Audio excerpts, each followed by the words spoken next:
So welcome to the FOSDEM 2017 Distribution Dev Room. We have Hoos Sleepen presenting source code. Are we not forgetting something?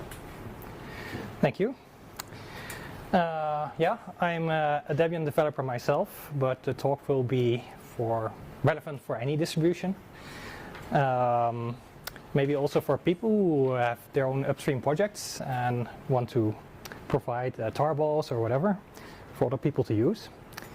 So I'm going to talk about source code, of course. So what is it and why do we want it? Just a reminder of things that we should already know. Then I'll talk about different kinds of files. So when we talk about source code, we are usually thinking about something written in a programming language like C or Python. But there are many more types of files, and they all have their own quirks, maybe. Hopefully I have enough time, then I can go into the appendix at the end and go through some file types in more details. But I will also talk about the problems that we have with source code and some conclusions that I draw from them. I don't think I have answers for all the problems, but it's just a wake-up call for some people here, hopefully. So first I will talk a little bit about what source code is. You probably all know it, but sometimes you want to have a good definition, and the one I think is very good is the one from the third version of the GPL, because it's very succinct. So first it says that source code is a work, the source code for a work means the preferred form of the work for modification. And object code means anything that is derived from this source work. Notice that here it says a work, so it doesn't really say specifically that it should be a program or an executable. The GPL can apply on, you can use it for anything in principle. Later on it has another remark. It says the source code for work in object code means all the source code that we need to generate, install, and run or use the object code, and to modify the work.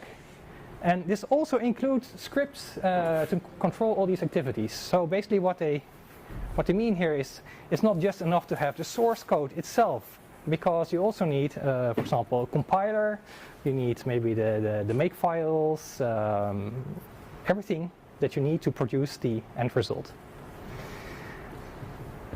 Okay, but most of you are working on your laptop or computer, and then you're only using the end product. So why is the source relevant?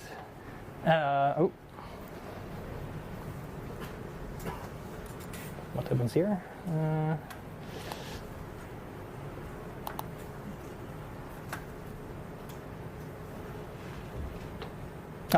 Okay. Sorry, something goes wrong here.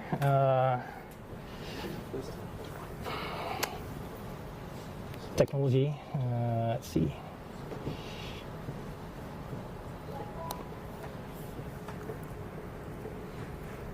What?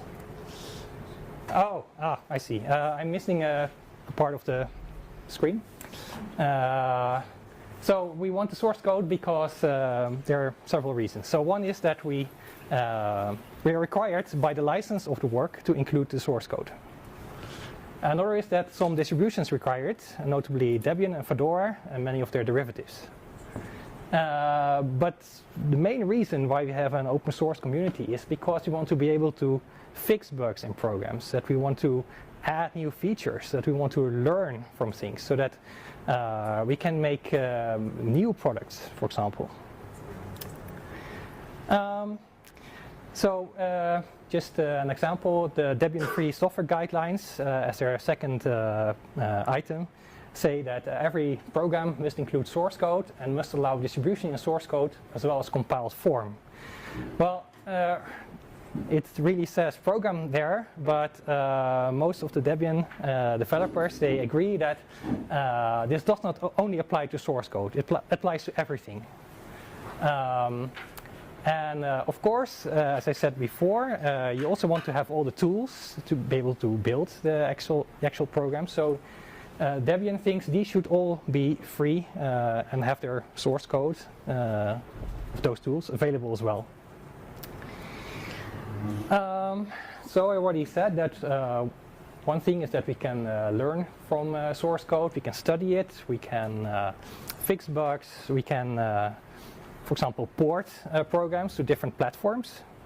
One of the great successes of Linux is that it was one of the first operating systems that was ported to the 64-bit Intel architecture or AMD architecture. Because we just have a new version of GCC which supports 64-bit, and we can recompile everything from the source. It took a bit longer for Windows, for example. And another thing is that if we cannot do something ourselves, if I'm working with some program, it's written in Haskell, I don't know Haskell, it will take me forever to figure out how it works, how to fix a bug. But I can just say to someone else who knows Haskell, here's the source code, do you know what is wrong? And without the source code, it cannot show anything to anyone else. So a list of file types. Executables, that's one, that's a trivial one. But there's a whole list of things. So we have manuals. And you can think of, okay, manual is just a piece of text. But for example, manuals can come in the form of a PDF file. But nobody is writing the PDF code directly in their text editor. You use a DocBook or LaTeX or something else, and then you compile it in a way to the result. We have markup languages, CSS and Glade. So if you want to style your website or you want to provide a user interface for a program, you have all these languages that you can use for that. But sometimes they're also auto-generated. So for CSS you have this, what are the tools called? Well, I forgot.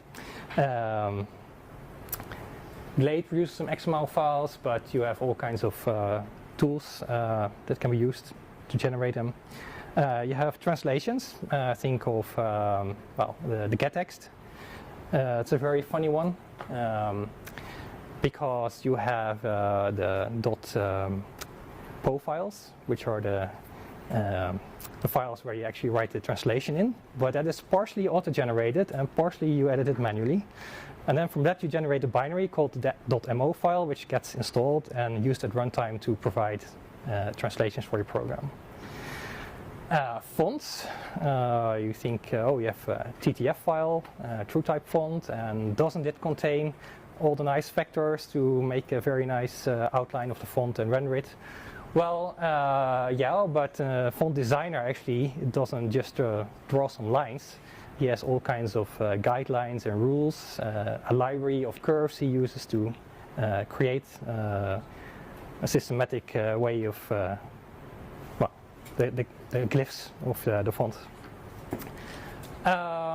You have all kinds of multimedia like images, sound, music, even movies.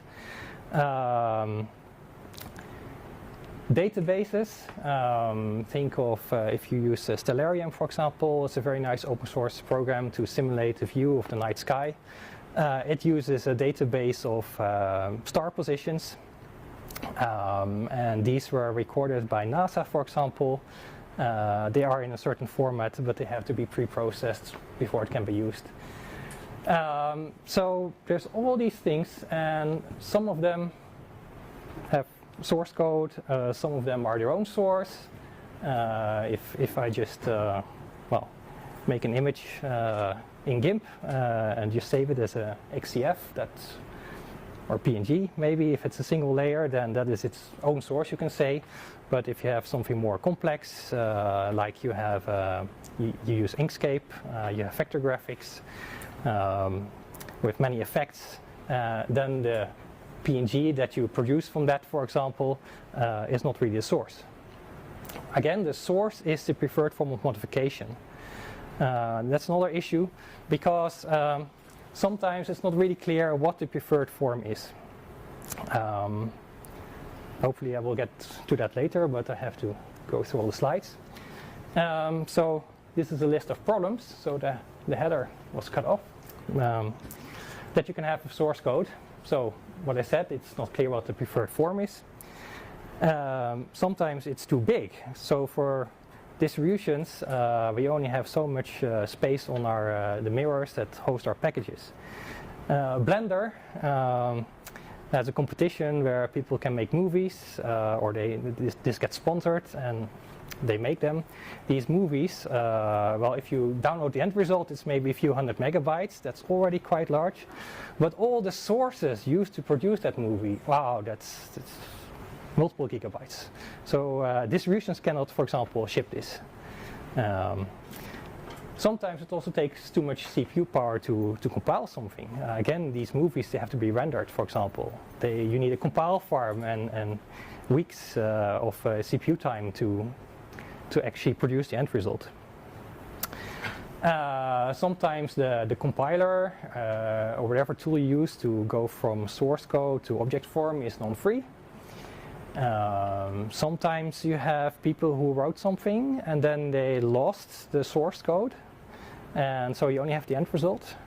What do you do then? Do you then have to just throw it away and say no? We only accept things that have their source code, but sometimes it's so useful and it was free in a way, so what do you do with this?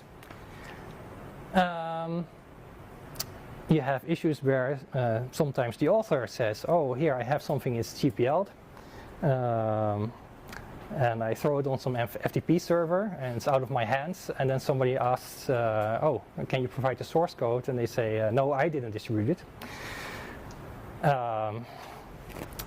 All kinds of things can go wrong. Some authors, they use the wrong license. Case in point, for example, is Westnot. How many of you know this game? Okay, few. It's an open source game. It's a strategy game, turn-based. It has a very nice soundtrack. And the game is GPL'd, and what is nice is that the author said, okay, all the resources of the game should be GPL'd as well. So not only the executables, also all the data files, images, and so on. Then somebody produced a nice soundtrack. They have the soundtrack in OGG4bis format, I think. And there are no source files for these. The soundtrack is made using software synthesizers on computers and it's rendered. But the authors of a large part of the soundtrack just don't want to give it, and they say, no, the OGG file is the source. That is really strange, because this is not the preferred form of quantification. But the Westnot people say, okay, then it's fine. So that's a big problem for us. For anybody who wants to learn from this and wants to change something in music or learn how to write music themselves. Sometimes there is a dependency hell. Case in point is WordPress. It installs some minified JavaScript files that is used when you view a WordPress site.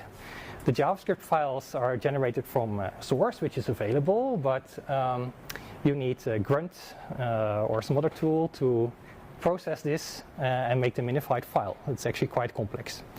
Grunt, in turn, depends on Node.js packages.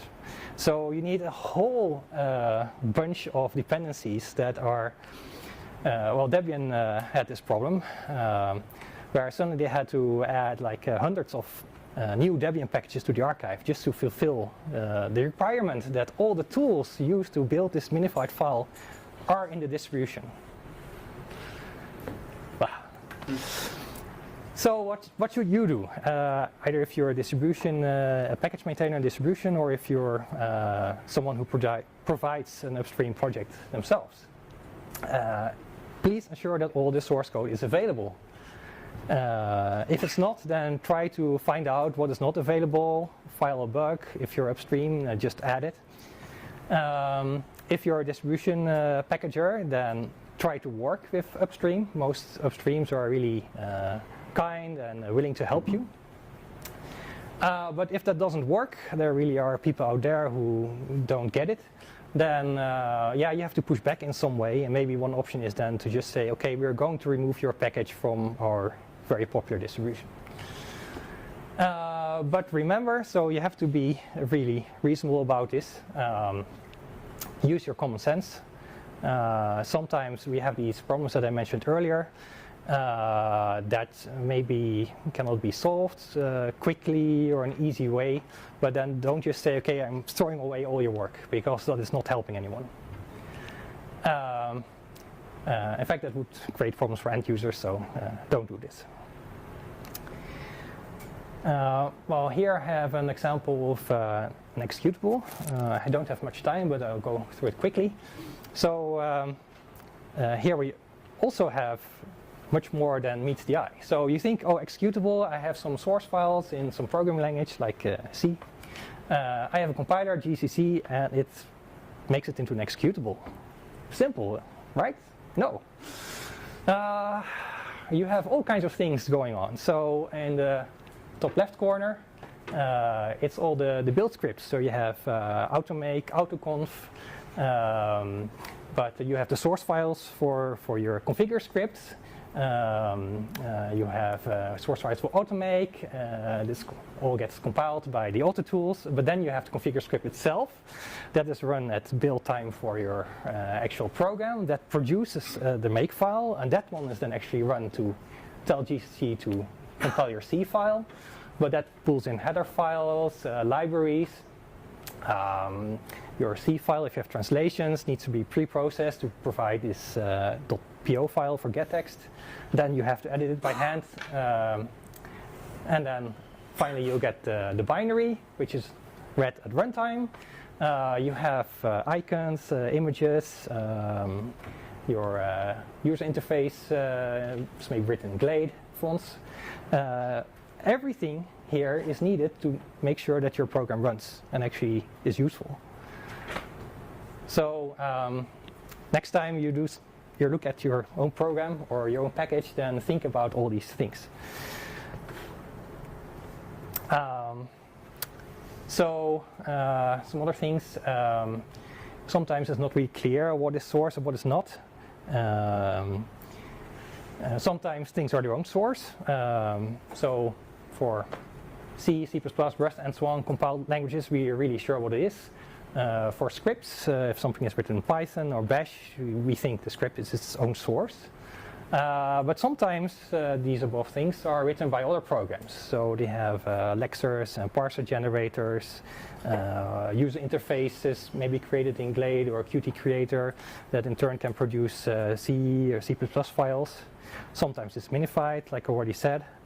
Yeah.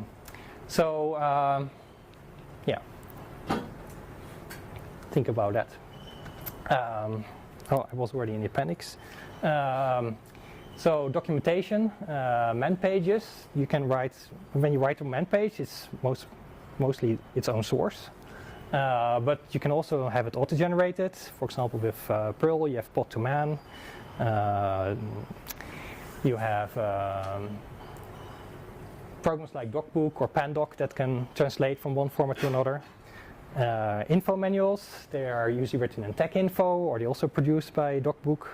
PDFs, nobody writes PDFs from scratch, you always use something else. HTML, that's another case where it can be its own source or it's generated by something else. And even if you write it yourself, then maybe it pulls in CSS files or other things. Fonts was also a big discussion in Debian some time ago. Mainly because a lot of packages included TrueType fonts, but these fonts are created by usually FontForge, and they had the FontForge files missing. But there are other strange things. One thing is, for example, that fonts can contain executable code. So there's, if you want to have a nice sharp font on a low resolution display, then you want to make sure that all the pixels are not blurry. So if you have anti-aliasing, you actually want the pixels to be aligned to or the shape to be aligned to the pixels, because then it doesn't blur it over multiple pixels. That is a tricky thing to do, and the TrueType standard has so-called bytecode that you can include in a font that at runtime tells your font rendering engine that, oh, you have to shift something a little bit. This can be written by hand, well, probably in some programming language, or it can be automatically generated. So if you get the TrueType fonts from commercial providers, usually they have written this code for you. But in the open source world, we have the TTF AutoHint package, which nowadays provides this bytecode. For images, it's also very interesting. For example, you have lossy compressed images like JPEGs versus losslessly compressed images, PNGs. And one thing I said before, be reasonable. Source code doesn't mean that something has to be perfect. So a lossy image is perfectly fine as source code. There are actually people who make their paintings or drawings in a program like GIMP or Krita, and they just save it like a JPEG and then read it in and continue editing it. So there is no real lossless source for some images. If you take an image of your camera, then from some kind of scene, what is the source? Well, the source is not the scene outside there. That's the analog world. We are not concerned with the analog world. We're only talking about bits and bytes. So whatever the camera produced, like a JPEG or WAR file, that is the source in that case. You can do destructive and non-destructive editing. So if you use GIMP and just draw some lines over some other lines, then once you save and undo history is gone, then yeah, you lost the history of the whole thing. But that's okay. Of course, if you have, if you're working in something that stores all the information, so you can recover, that is nicer, of course. Okay, for sound and music, I think that's the last slide. You have same as with images, you have lossy and lossless formats. If you have recorded audio, for example, you go to a concert and you get permission to record the music they play, then of course not the people who are actually playing are the source, but again the audio, the recorded audio is the source.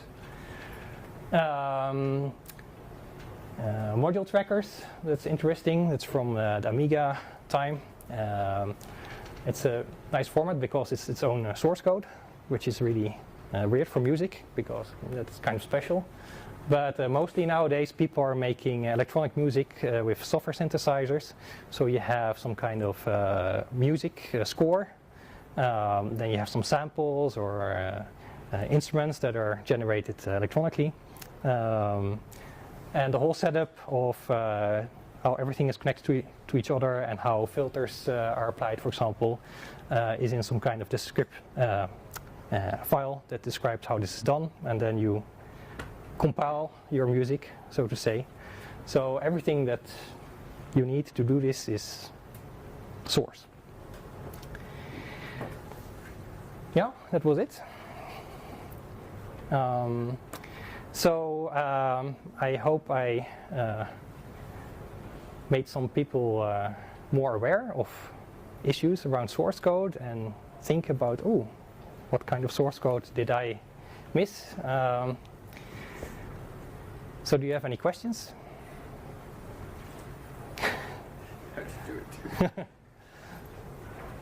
Are you aware of any other projects besides Debian and to a lesser extent Fedora that are actually making an issue out of this? Of course, Debian does, and I'm not aware of anybody else. Well, I'm guessing you can go to the Free Software Foundation website, and there's a list of distributions that are actually completely free and try to have the source code of everything. But those are really small distributions most of the time. So I just mentioned the big ones, but I actually don't know by head who else is working on this. I think you were first. So have you thought about the fact that this is about to get a lot worse with pre-trained machine learning models? Sorry, pre-trained machine? Pre-trained machine learning models and the training data sets and training environments for regenerating those. Are you talking about like machine learning, neural networks, that kind of stuff? Yeah. Aha. Okay, so probably have to repeat the question. So what about when you have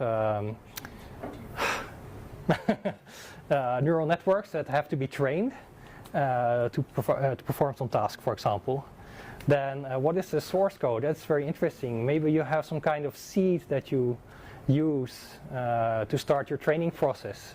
And then the compiler is actually the learning algorithm that is running for some time, and then it produces a neural network as output that is the object code that is run at runtime to do interesting stuff for you.